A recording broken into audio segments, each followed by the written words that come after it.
السلام على الحسين وعلى علي ابن اعوذ باللہ من الشیطان الرجیم بسم اللہ الرحمن الرحیم وبہ نستعین وہو خیر الناصر المعین قل لا اسألکم علیہ اجرا الا المودۃ فی القربی۔ یہ درس دیا ہم کو حسین ابن علی نے، یہ درس دیا ہم کو حسین ابن علی نے۔ جو دار پہ چڑھے گا سردار تو بنے گا، شبیر کے حبدار کو قیدی نہ کرنا، شبیر کے حبدار کو قیدی نہ کرنا، زنداں سے نکلے گا مختار تو بنے گا۔ عزیزان محترم، آپ نے اس سے پہلے ایپیسوڈ نمبر 1 دیکھا کہ جس میں ہم نے جناب مختار ثقفی کی بایوگرافی یعنی کہ ان کا خاندانی پس منظر آپ کے سامنے پیش کیا۔ قبلہ ہمارے ساتھ خورشید عابد موجود ہیں۔ السلام علیکم قبلہ۔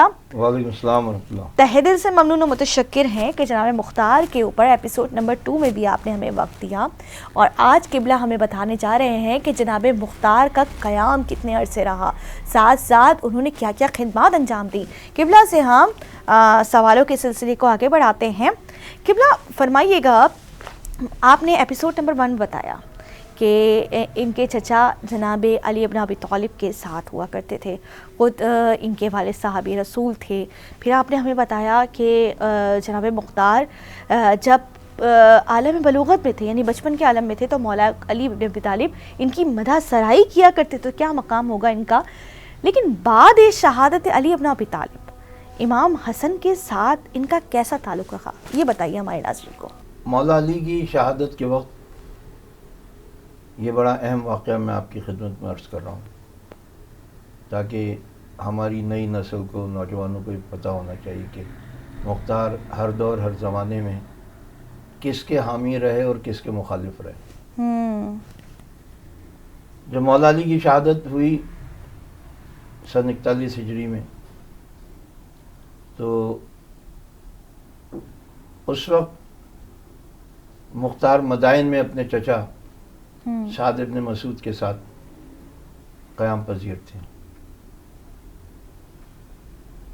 اور سعد ابن مسعود نے مختار کو اپنے پورے خاندان اور قبیلے کا نمائندہ بنا کر امام حسن علیہ السلام کی طرف بھیجا،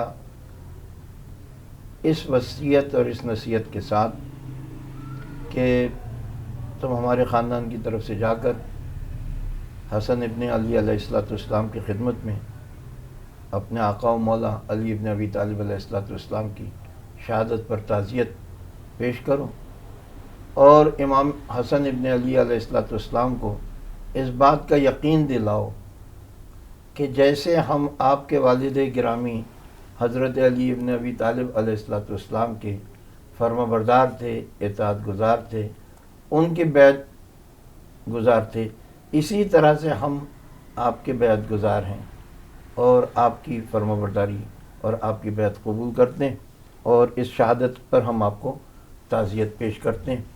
پورے قبیلے کی طرف سے گویا تم امام حسن علیہ السلام کے دست مبارک پر اپنی بیعت کا اعادہ کر کے آؤ، اپنی بیعت کو تازہ کر کے آؤ۔ اور چنانچہ امام حسن علیہ السلام تشریف لائے کوفہ، اور امام حسن علیہ السلام سے ملاقات کی، اور ملاقات کر کے اپنے پورے خاندان کا اور سعد ابن مسعود جو اس وقت مدائن کے گورنر تھے ان کی طرف سے یہ تعزیتی پیغام پہنچایا، اور اس بیعت کا اعادہ کیا جو بیعت مختار کا خاندان، مختار کے چچا صاحبان عروہ ابن مسعود، سعد ابن مسعود مولا علی کے دست امامت پر کیے ہوئے تھے، اس کو دوبارہ آج کی زبان میں کہہ لیں کہ رینیو کیا، اور یہ پیغام تعزیت پہنچایا کہ ہم خاص جملہ جو تاریخ کا میں آپ کی خدمت میں عرض کرنا چاہتا ہوں یہ کہ جب تک ہماری رگوں میں خون کا ایک قطرہ بھی باقی ہے، ہم آپ کی یعنی امام حسن علیہ السلام کی حمایت جاری رکھیں گے۔ کیا کہنے سبحان یہ اللہ۔ ایک جسے کہنا چاہیے کہ بہت مضبوط اظہار مودت بھی تھا اور اعادہ بیعت بھی تھا اس شان سے ان الفاظ میں بہت کم آپ کو تاریخ میں ملے گا کہ کوئی اپنی بیعت کا اجرا اعادہ اس طرح سے کرے جس طرح سے مختار کے چچا نے مختار کو سکھا کر بھیجا. یہ سب سبحان اللہ. مختار کی تربیت کا حصہ ہے اور یہ سب مختار کو مودت اہل بیت میں اور راسخ کریں یہ تمام باتیں. اب وہ زمانہ شروع ہو گیا امام حسن علیہ السلام کا. اس میں بڑا پیچیدہ وقت وہ تھا جب امام حسن علیہ السلام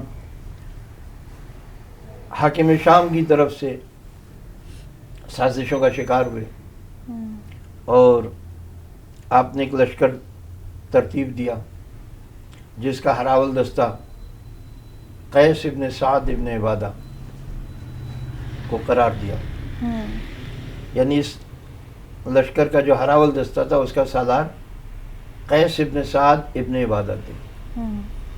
قیس ابن سعد ابن عبادہ وہ جنہوں نے سقیفہ میں جب خلافت کا انتخاب ہو رہا تھا اس وقت سعد ابن عبادہ پہلے شخص تھے جنہوں نے مولا علی علیہ السلام کے حق خلافت کے لیے آواز بلند کی تھی. بے شک. اور ان کو اس موقع پر زد و کوب کیا گیا.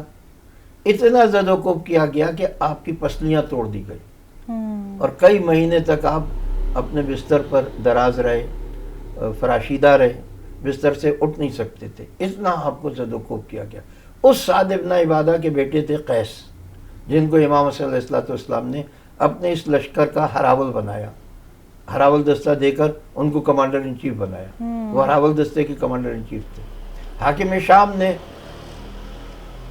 اس زمانے میں یہ عیاری کی, یہ چالاکی کی کہ اپنے جاسوس دونوں لشکروں میں, یعنی وہ ہراول دستہ جسے امام حسن علیہ السلام آگے بھیج چکے تھے کہ جاؤ تم شام کی فوجوں کو اس وقت تک اٹکا کے رکھو جب تک کہ یہ پیچھے سے میں پورا بڑا لشکر لے کر تم سے آ کر ملوں. اس لشکر میں بھی اپنے کچھ جاسوس چھوڑے اور کچھ جاسوس امام حسن علیہ السلام کے لشکر میں چھوڑ دیے. جو جاسوس یا جو نمائندے قیس ابن سعد ابن عبادہ کے لشکر میں تھے ان کو یہ سکھایا کہ تم یہ پروپیگنڈا کرنا کہ یہ لوگ اپنی جانوں پر کیوں کھیل رہے ہیں.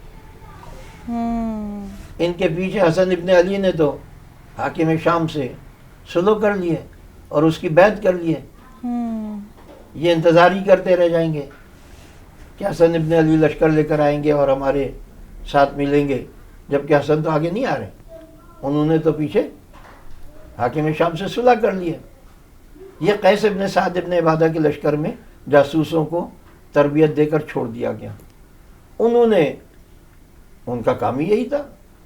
قیس کے لشکر میں یہ افواہیں پھیلانا شروع کر دی کہ آگے بڑھنے کی کوئی ضرورت نہیں ہے, پیچھے آنے والا لشکر اب تھوڑی آئے گا. اب تو حسن ابن علی نے حاکم شام کی بیعت کر لی. امام حسن علیہ السلام کے لشکر میں جو جاسوس بھیجے وہ یہ کہہ کر بھیجے کہ تم کہنا کہ یہ لشکر آگے جا کے کیا کرے گا, اس لیے کہ قیس کے لشکر تو حاکم شام کے لشکر سے مل گیا ہے, اس کے ساتھ ہو گیا ہے. یہ لشکر جب وہاں پہنچے گا تو اس کا ہراول دستہ تو حاکم شام کی طرف سے اس لشکر سے مقابلہ کرنے کے لیے تک کھڑا ہو جائے گا. اس کی تلواریں تو ان پر کھینچیں گی. یہ کیا کریں گے؟ دونوں لشکروں میں بے چینی ہو گئی. قیس کے لشکر میں بھی, امام حسن علیہ السلام کے لشکر میں بھی. اور بے چینی اتنی بڑی کہ امام حسن علیہ السلام کے پائے مبارک سے مسلح کھینچا گیا. اللہ اکبر. امام کے اوپر حملہ کیا گیا, ایک سے زیادہ دفعہ حملہ کیا گیا. اور ایک شخص نے تو امام کے اوپر اس وقت حملہ کیا جب امام اونٹ پر سوار ہونے جا رہے تھے, تو وہ اپنے لمبے نیزے کے ساتھ امام حسن علیہ السلام پر حملہ آور ہوا اور امام کی سیدھی ران, سیدھی ٹانگ پر اپنے نیزے سے حملہ کیا. اتنا کاریوار تھا کہ ران کی ہڈی نظر آنے لگی. اللہ اکبر, اللہ اکبر.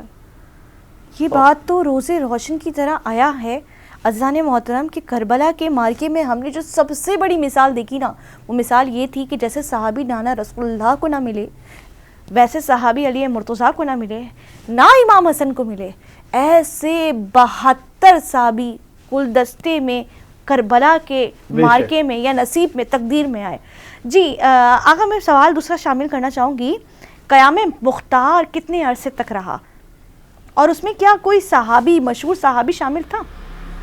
قیام مختار میں ایک تو قیام مختار یعنی کیونکہ مختار کی جد و جہد اتنی پراثر اور اتنی نتیجہ خیز اور اتنی مؤثر ہے کہ ایسا لگتا ہے جیسے 10 سال مختار نے حکومت کی ہوگی. بے شک. اور آپ یقین کریں کہ اگر مختار کے علاوہ کوئی 10 سال بھی حکومت کرتا تو اس طرح سے اہل بیت کے دشمنوں کو نابود نہ کر پاتا.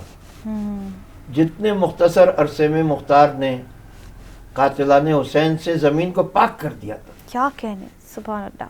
اور مختار کا پہلے دن سے یہ نعرہ تھا کہ جب تک ایک بھی حسین ابن علی کا قاتل روئے زمین پر باقی ہے میں چین سے نہیں بیٹھوں گا. سر اللہ حسین ابن علی. اور یہ مختار نے عملاً کر کے دکھایا. مختار کا دور حکومت کئی سالوں پر محیط نہیں ہے. سن 66 ہجری کے درمیانی سال میں جمادی الاول یا جمادی الثانی میں مختار کی دور حکومت کا آغاز ہوتا ہے اور 15 رمضان سن 67 ہجری کو مختار کی شہادت واقع ہو جاتی ہے. 14 رمضان 14 رمضان معاف کیجیے 14 رمضان سن 66 ہجری کو سن 67 ہجری کو 14 رمضان سن 67 ہجری کو 1 سال کا مختار کی شہادت واقع ہو جاتی ہے. 1 سال چند مہینے. کیا کہنے زبردست. اور 1 سال چند مہینے میں آپ فہرست بنائیے میدان کربلا میں شامل ہونے والے شہ سواروں کی. وہ شہ سوار تو نہیں کہنا چاہیے ان کو مگر بہرحال جنگجو تو تھے. وہ ان جنگجوؤں کی, ان سے پہ سالاروں کی جو حسین ابن علی کے خلاف میدان جنگ میں آئے. وہ لائن صفر لوگ. جی ان ملائنہ کی ایک فہرست بنا لیجئے. جی سرکردہ افراد کی. تعداد کا تو اختلاف ہے نا مگر تعداد تو مولا علی نے طے کر دی نا کہ مختار ہمارے 3,80,000 دشمنوں کو قتل کرے گا. اللہ اکبر. 3,80,000 جو مختار نے قتل کیے. جی. باقی کتنے ہوں گے کہ جو باقی بچے ہوں گے اور وہاں 72. اللہ اور اکبر. مختار کی شہادت کے بعد کوئی ایک میدان کربلا میں شریک ہونے والا آپ کو تاریخ میں نظر نہیں آئے گا. اللہ اکبر. کوئی ایک بھی. جتنے بھی نامور قاتلان امام تھے وہ تو سب قتل کیے. ان کا تو مختار ایسے دشمن تھا جیسے شیر جو ہے وہ اپنے شکار کا دشمن ہوتا ہے کہ مجھے تو اس پہ جھپٹنا ہے اور اس کو کوئی نہیں روک سکتا. آقا ایک کیوریوسٹی ہے, یہ بتائیے گا کربلا کے مارکے میں, ناظرین آپ بھی ایگری ہوں گے اس بات سے, کربلا کے مارکے میں تو اصحاب رسول کی اولاد نظر آتی ہیں, کیا مختار کے قافلے میں کوئی اصحاب علی کی اولادیں نظر آتی ہیں؟ بھئی مختار کے قافلے میں تو اصحاب علی کے اصحاب رسول اور اصحاب رسول کی اولادیں بھی شامل ہیں. عدی ابن حاتم جو مختار کے مشیر خاص تھے وہ صحابی رسول بھی تھے, ماشاءاللہ, حافظ قرآن بھی تھے اور حکیم ابن طفیل کے رشتہ دار بھی تھے. یعنی حکیم ابن طفیل ان کا رشتہ دار بھی تھا اور وہ حکیم ابن طفیل کی سفارش کرنے کے لیے مختار کے دربار میں بھی آئے تھے. اور یہ احترام تھا عدی ابن حاتم کا مختار کے دل میں صحابی رسول کے ہونے کی حیثیت سے کہ اتنے بڑے اختلافی مضمون کے باوجود کہ ایک طرف مولا عباس کا قاتل حکیم ابن طفیل کے گرفتاری کے لیے مختار نے سپاہی بھیجے ہوئے ہیں, ان سپاہیوں کو اپنے گھر کے دروازے پر عدی ابن حاتم چھوڑ کر مختار سے امان نامہ اور اس کے لیے زندگی کا سرٹیفکیٹ لینے کے لیے کہ میں اس کو بخش دیتا ہوں, حیات بخش سرٹیفکیٹ لینے کے لیے آئے. اس اتنے بڑے موضوع پر بات ہو رہی ہے اور مختار کہہ رہے ہیں کہ عدی ابن حاتم آپ جیسا بزرگ حافظ قرآن صحابی رسول عابد شب زندہ دار حسین کے بھائی عباس کے قاتل کی سفارش کرنے کے لیے میرے پاس آئے. مجھے اس بات کا یقین نہیں آتا. اللہ اکبر. اور اتنی سخت مرحلے پر مختار نے عدی ابن حاتم سے کوئی سخت کلامی نہیں کی. وہ تو دعا دیجئے ان مختار کے سپاہیوں کو کہ جو یہ سمجھ رہے تھے کہ عدی ابن حاتم کے صحابی رسول ہونے کا مختار احترام کرتے ہوئے کہیں ایسا نہ ہو کہ حکیم ابن طفیل کو معاف کر دے، انہوں نے گرفتار کرتے ہی اسے درمیان راہ میں قتل کر دیا اور مختار کے دربار میں حکیم ابن طفیل کا سر لے کر آئے. بے شک سبحان اللہ. اور جب عدی ابن حاتم نے حکیم ابن طفیل کا سر دیکھا تو مختار کو برا بھلا کہتے ہوئے گئے، خدا تمہارا کبھی مجھے محتاج نہ کرے، میرا تم سے کبھی واسطہ نہ ڈالے. اور وہ مختار کے بپھرے ہوئے سپاہی جو ابھی حسین کے قاتل کو، مولا عباس کے قاتل کو قتل کر کے آ رہے ہیں، آپ ظاہر سی ان کا مزاج کیا ہوگا. تو یہ بھی بتا اور دو مختار ان کو کہہ رہے خبردار اس بزرگ کے خلاف کوئی لفظ نہ کہنا. اس کی وجہ میں شیعت کا مزاج بتا رہا ہوں، کیونکہ شیعوں کو یہ الزام دیا جاتا ہے کہ شیعہ تو صحابہ کا احترام نہیں کرتے.